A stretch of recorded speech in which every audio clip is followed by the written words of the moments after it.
Hello student, welcome to Urjo classes. हमने आपसे पिछली वीडियो में एवेक्स व्यक्ति द्वारा की गई संविधाओं के बारे में बताया था कि वो शून्य होती है, आरंभ शून्य होते हैं, सॉरी। अब उसमें जो है सेक्शन 11 में दो व्यक्ति और रह गए। एक तो व्यवस्थित होना चाहिए संविदा के लिए, और एक विधि द्वारा अयोग्य घोषित व्यक्ति जो है संविदा नहीं कर सकती, उसके बारे में बताना है। तो जो व्यक्ति व्यवस्थित नहीं है, किस समय, जिस समय की संविदा की जाती है उस समय वह संविदा की प्रकृति को समझने में अक्षम होता है, तो उसको जो है यहाँ अस्वस्थ व्यक्ति या विकचित व्यक्ति कहते हैं, अनसाउंड माइंड। वह समझ नहीं सकता। अगर वह समझ नहीं सकता तो उसके द्वारा की गई संविदा जो शून्य होती है। जैसे कि एक व्यक्ति पागल है, हमेशा पागल रहता है, लेकिन जिस समय संविदा की जाती है उस समय वह संविदा की निर्बंधनों को समझ सकता है और उस पर अपनी कंसेंट देने में योग्य है, तो उसको जो है यहाँ पर उसके द्वारा की गई संविदा जो है यहाँ वैध मानी जाती है, क्योंकि वह अपने ऊपर पड़ने वाले प्रभाव को जानता है कि वो सही है या नहीं। भले वो हमेशा पागल रहता हो, लेकिन अंतरालों में वह व्यवस्थित हो जाता है, तो उन अंतरालों के दौरान वह संविदा कर सकता है और उसके द्वारा की गई संविदा वैध होती है। एक व्यक्ति जो कि हमेशा व्यवस्थित होता है, लेकिन किसी कारणवश बीमार है या बुखार आदि से पीड़ित है, उस समय वह संविदा करता है, वह संविदा के निर्बंधनों को नहीं समझ सकता कि वह उसका ये उसके ऊपर क्या प्रभाव पड़ेगा, तो उसके द्वारा की गई संविदा यहाँ शून्य होती है, क्योंकि यहाँ संविदा का टाइम देखा जाता है कि जिस समय संविदा की जाती है क्या वह अपने ऊपर पड़ने वाले प्रभाव को जान सकता है या नहीं। अगर वो संविदा के पड़ने वाले प्रभाव को जानता है और उस पर अपनी सहमति देता है तो वह व्यवस्थित व्यक्ति माना जाता है और उसके द्वारा की गई संविदा वैध होती है। तो इसमें ये महत्वपूर्ण चीज है। उसके बाद एक आता है कि अगर संविदा करने के लिए किसी व्यक्ति को विधि द्वारा अयोग्य घोषित किया गया, डिस्क्वालीफाइड किया गया, जैसे कि इंसॉल्वेंट है। अगर सिविल कोर्ट ने किसी व्यक्ति को इंसॉल्वेंट डिक्लेयर कर दिया कि ये इंसॉल्वेंट है, तो जब तक वह इंसॉल्वेंसी में रहेगा, दिवालियापन में रहेगा, तब तक वह संविदा करने के अयोग्य माना जाता है। इसी प्रकार से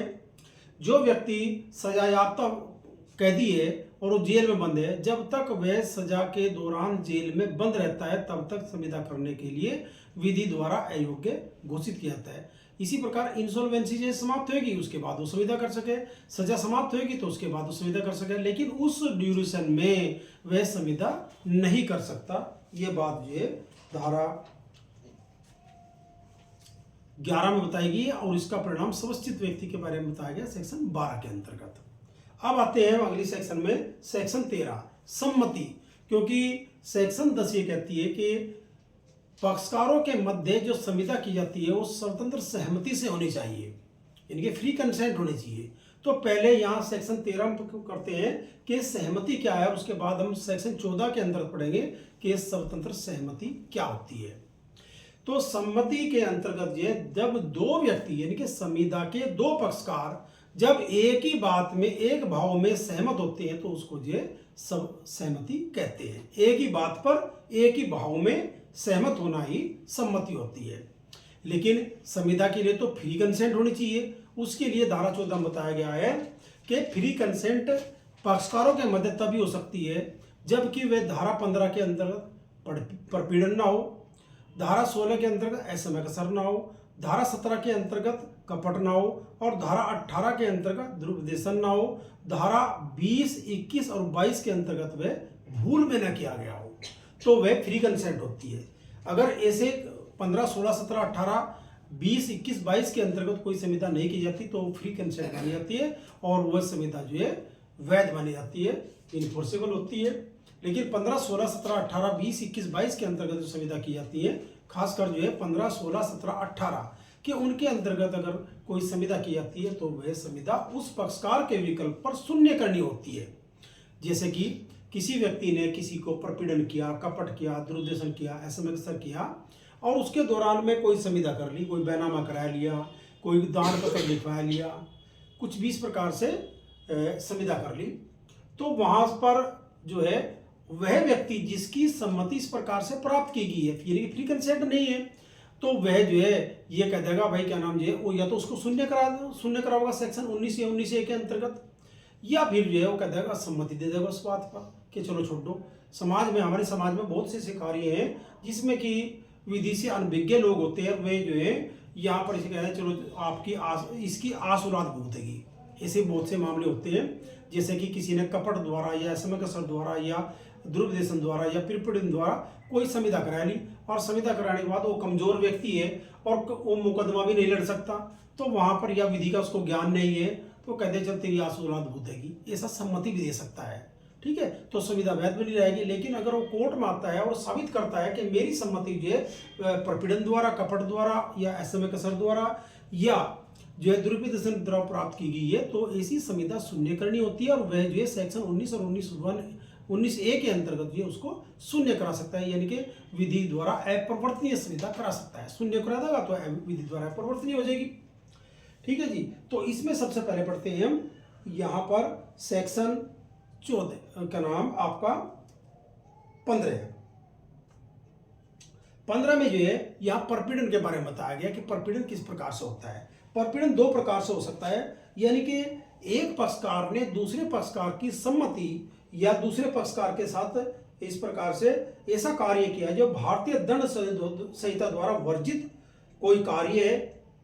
करके या उसे करने की धमकी देकर, यानी कि भारतीय दंड संहिता द्वारा निषेधित कोई कार्य है, प्रोहिबिटेड कोई कार्य है, उस कार्य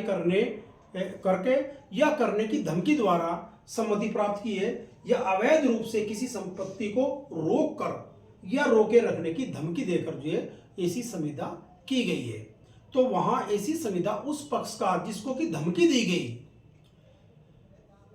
या कोई कार्य कराया गया जो भारतीय दंड संहिता द्वारा निषिद्ध है या विधि विरुद्ध कार्य है, तो वहां उसके विकल्प पर ऐसी संविदा शून्य करनी होती है, और वह न्यायालय के माध्यम से उसको जो शून्य करा सकता है। जैसे कि मैं आपसे यहाँ दो उदाहरण बताऊंगा जो केस लॉ मद्रास उच्च न्यायालय ने दिया है।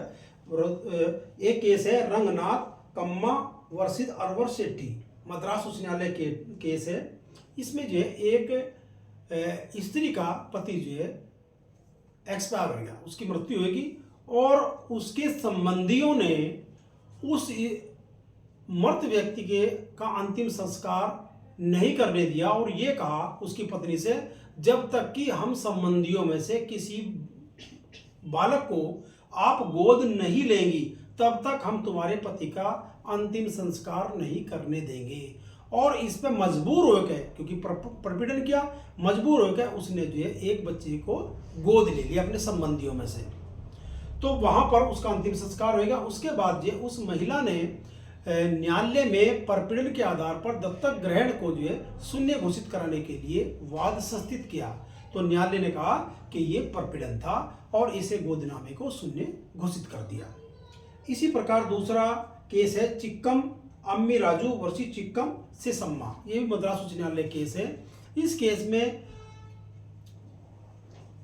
एक व्यक्ति ने अपनी पत्नी और पुत्र को धमकी दी, अगर तुम मेरे पक्ष में रिलीज डीड नहीं लिखोगे तो मैं आत्महत्या कर लूंगा,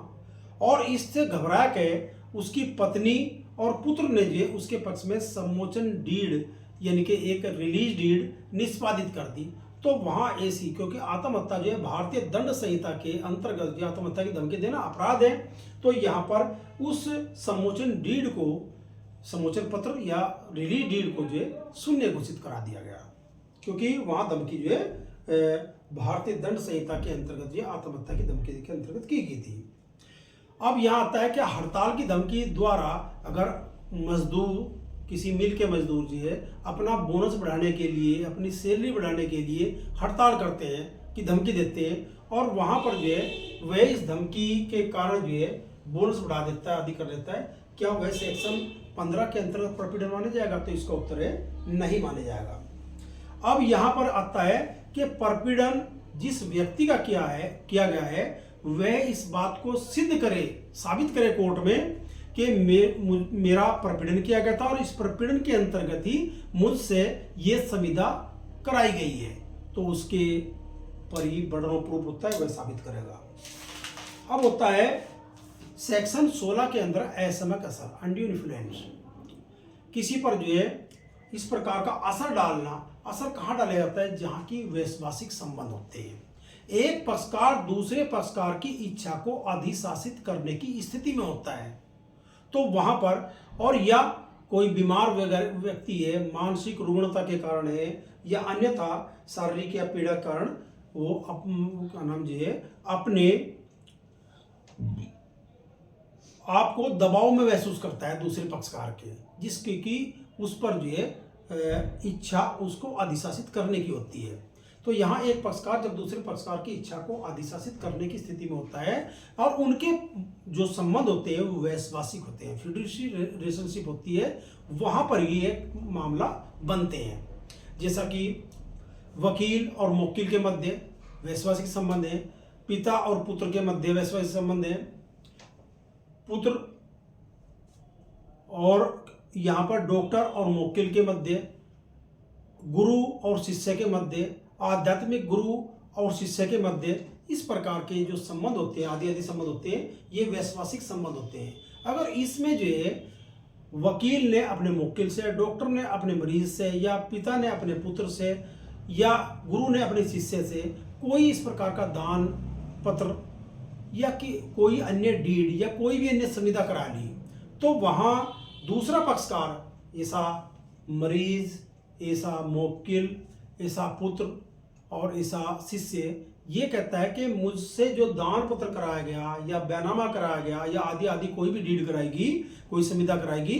वो जो है असमय कसर के दौरान कराई गई थी, वही साबित, और वह पक्षकार जो है मेरी इच्छा को अधिशासित करने की स्थिति में था। तो यहाँ बर्डन ऑफ प्रूफ जो है उस व्यक्ति के पास आ जाता है, जिस वकील के या डॉक्टर के या पिता के या गुरु के पास आ जाता है कि वो साबित करे कि जब संविदा की गई थी मैंने इसकी, यानी कि मुवक्किल की या मरीज की या पुत्र की इच्छा को अधिशासित नहीं किया, बल्कि यह संविदा जो है स्वतंत्र रूप से कारित की गई थी। तो ऐसी संविदा जो है यहाँ पर यानी कि सिद्ध भार जो है दूसरे पक्षकार पर होता है। ठीक है जी।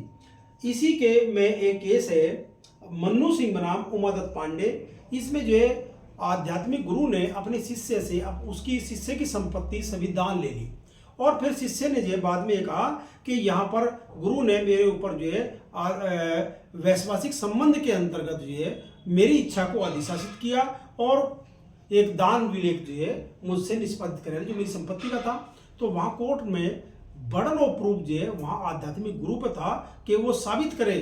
कि मैंने जो है अपने शिष्य की इच्छा को अधिशासित नहीं किया, मैंने कोई अनुचित लाभ जो है इससे प्राप्त नहीं किया, इसने जो है स्वतंत्र सहमति से ये लीड प्राप्त की थी, यानी बर्डन ऑफ प्रूफ उसके पास है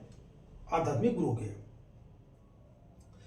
इसी के अंतर्गत असमक असर में के अंतर्गत जो है पर्दानशीन महिलाएं भी बहुत जल्दी आती हैं, क्योंकि पर्दानशीन महिलाएं कैसे कहते हैं, ऐसी महिलाएं जो समाज से अनभिज्ञ होती हैं उनको पर्दानशीन महिलाएं कहा जाता है, यानी कि वे समाज की जो बातें होती हैं उससे अनभिज्ञ होती हैं, उन्हें जानकारी नहीं होती। तो यहाँ पर जो है पर्दानशीन महिलाओं के साथ जो व्यवहार किया जाता है उसके अंतर्गत भी, क्योंकि उनके अगर वैश्वासिक संबंधों में किया गया, एक पक्षकार दूसरे पक्षकार की इच्छा को अधिशासित करने की स्थिति में रहा, वो अशिक्षित थी, वो उस व्यवहार को जो उसके ऊपर पड़ने वाला था उसको जानने में असमर्थ थी, तो वहाँ पर भी वह महिला भी असमय कसर के अंतर्गत अपनी संविदा को उसके विकल्प पर सुनने करनी होती है और वो न्यायालय के माध्यम से सुनने घोषित करा सकता है। अब यहाँ पर एक केस है बेलाची वसी फकीरन का केस है जो मोस्ट इंपोर्टेंट है, सुप्रीम कोर्ट का 2009 का केस है भाई। इसमें जो है यहाँ का सुप्रीम कोर्ट ने कहा कि व्यवहार को विधि मान्य और प्रभावी कराने वाले व्यक्ति को यह सिद्ध करना होगा कि उक्त महिला ने उक्त व्यवहार की प्रकृति को भली भांति समझा था, और महिला का यह कार्य केवल शारीरिक मात्र नहीं है, उसका मानसिक मात्र भी होना चाहिए, यानी कि वह जिस समय उस डीड को या कोई भी क्या नाम संविदा कर रही है उस पर जो है अपने ऊपर प्रभाव को पड़ने में समझती थी, तो फिर ये पर्दानशीन वाला मामला या समस्या वाला मामला नहीं माना जाएगा। तो बर्डन ऑफ प्रूफ हमेशा इसको होता है। उसके बाद है धारा 17 कपट, फ्रॉड।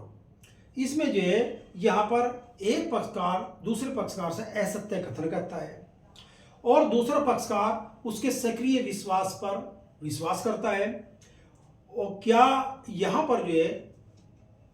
मौन रहना, यानी कि मौन रहकर भी कपट हो सकता है या नहीं हो सकता, इसके बारे में, या बोलने का जहाँ कर्तव्य होता है क्या वहाँ भी कपट हो सकता है, इसके बारे में आपसे बताऊंगा। देखो, यहाँ एक पक्षकार दूसरे पक्षकार के साथ धोखा देने के आशय से, यानी कि धोखा देने के आशय से कोई संविदा करता है तो उसको कपट कहते हैं। धोखा देना, प्रवंचना करना, ठीक है जी। और वह उस धोखा देने के अंतर्गत जो तथ्य होते हैं, जो फैक्ट हैं उस संविदा के, उन तथ्यों को जो सक्रिय रूप से छिपाता है दूसरे पक्षकार से,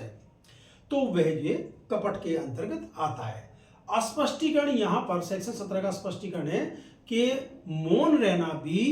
यहाँ बोलने के तुल्य माना जाता है, यानी कि मौन रहकर भी आप दूसरे व्यक्ति के साथ कपट कर सकते हैं, फ्रॉड कर सकते हैं। ये बात जो है यहाँ सेक्शन 17 में बताई गई है। इसमें एक दृष्टांत है पहला कि ए जो है नीलामी द्वारा घोड़ा बेचता है। घोड़े के बारे में ए जानता है कि घोड़ा एबदार है, लेकिन वह खरीदने वाले ख से यानी बी से इस बात के बारे में छिपाव करता है, तो यहां ये कपट नहीं है। लेकिन अगर वह उसी घोड़े को अपनी पुत्री को बेचता है तो उसका कर्तव्य हो जाता है कि अपनी पुत्री को उस घोड़े के ऐब के बारे में बताए। अगर वह अपनी पुत्री को उस घोड़े के ऐब के बारे में नहीं बताता तो यहां कपट है। अगर उससे पूछा जाता है कि मैं जानना चाहता हूं क्या घोड़ा ऐबदार है, और वह जो है कुछ कहता ही नहीं, मौन रहता है, तो यहां उसका मौन बोलने के तुल्य है।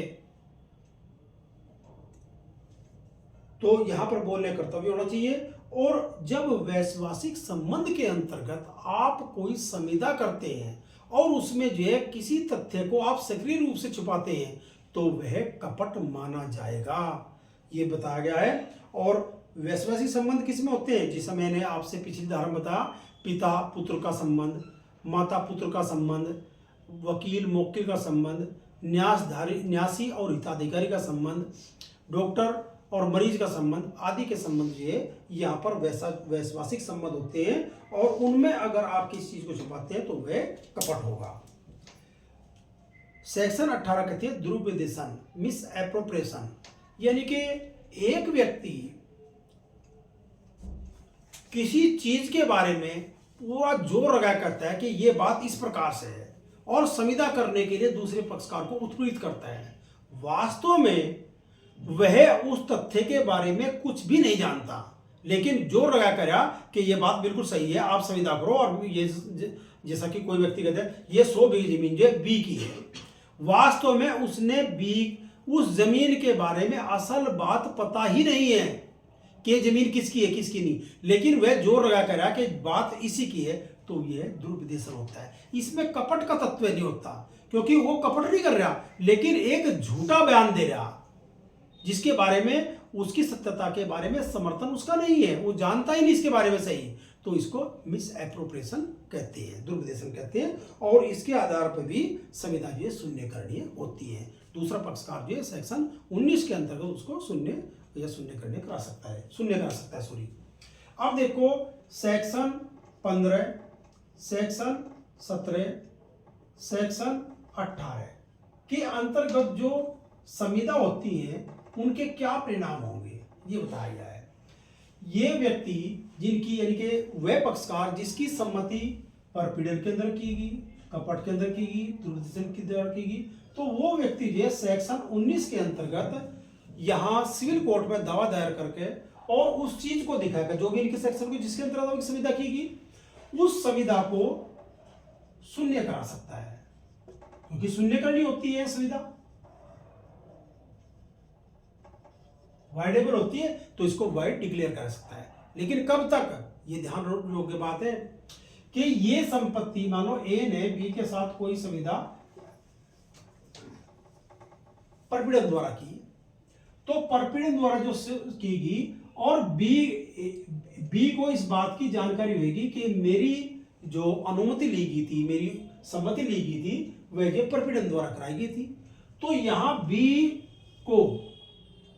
पूरी तत्परता बरतनी चाहिए तो शून्य कराना उसने। इसने जो है अगर इस सी से बेचने से पूर्व उसने जो लोक सूचना देनी चाहिए। लोक सूचना एफआईआर भी हो सकती है, लोक सूचना किसी अन्य माध्यम से भी हो सकती है, यानी कि उस बात को उजागर कर देना चाहिए कि मेरी सम्मति इस प्रकार से, सिविल सूट भी हो सके, आदि भी हो सके, कोई भी करके करनी चाहिए तभी होगी। लेकिन अगर इसने जो लोक सूचना बाद में दी और वो संपत्ति सी को बेच दी, फिर जो है ये इस संविदा को शून्य